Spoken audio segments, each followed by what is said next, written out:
মানসিক ভারসাম্যহীন নয়, অথচ ভবঘুরে, যাদের মাথার ওপরে নেই ছাদ, রাতের বেলা রাস্তার ধারে এবং বিভিন্ন স্থানে যাদের বাস করতে হয়, তাদের জন্য পৌরসভার তরফ থেকে বালুরঘাট শহরে অবস্থিত লালমাটি এবং সাহেবকাচিরি এলাকায় এই দুটি স্থানে তাদের জন্য তৈরি করা হয়েছিল আবাসন।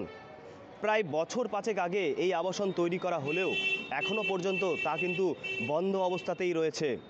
আমরা চাই এটা সেন্ট্রাল গভর্নমেন্টের একটা প্রজেক্ট, সেন্ট্রাল গভর্নমেন্টের একটা স্কিম। 25 নম্বর ওয়ার্ডে প্রচুর ভবঘুরে যাদের বাড়িঘর নেই, 25 নম্বর শুধু না, বালুরঘাটে অনেক উদ্বস্ত আছে যাদের বাড়ি মাথার উপরে ছাদ নেই।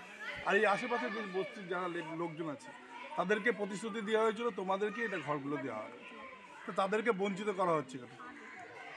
আমাদের বক্তব্য তাদেরকে দিয়ে দেওয়া হোক না কেন? আজকে 5 বছর 6 বছর ধরে এখানে বন্ধ করে একটা 1 কোটি টাকা দিয়ে প্রজেক্ট করে নিয়ে এসে এটা আটকে রেখে দেওয়া আছে। লোকের টাকাগুলো নিয়ে নয়জয় করে ওনাদের কাটমানি খাওয়া হয়ে গিয়েছে। এখন এই ঘরগুলোকে বন্ধ করে রাখার দরকার। ওপেন করতে গিয়ে আমরা দেখতে পাই যে কিছু কিছু সমস্যা রয়েছে সেখানে, তো সেগুলোকে ওভারকাম করার জন্য সিভিল ওয়ার্ক ছিল, সেগুলোকে অলরেডি করা হয়েছে। ইলেকট্রিক্যাল ওয়ার্কের কিছুটা বাকি আছে, তো সেগুলোর কাজ খুব তাড়াতাড়ি আমাদের ধারণা যে খুব তাড়াতাড়ি আমরা করে ফেললে পরে এখানে একটা এলাকাবাসীদের যাওয়ার ক্ষেত্রে রাস্তার একটা সমস্যা রয়েছে।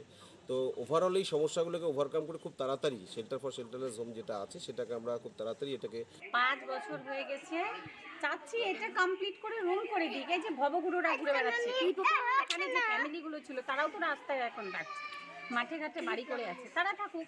ওই সিস্টেম করে দিকে 5 বছর ধরে বন্ধ করে কি লাভ? তাহলে তার থেকে ভালো না কোয়ার্টারটা ভাঙতো, না কোয়ার্টারটা করতো।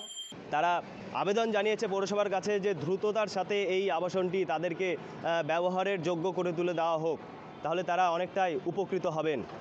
আমার শহর বালুরঘাট থেকে সুমন ভৌমিক, কলকাতা টিভি।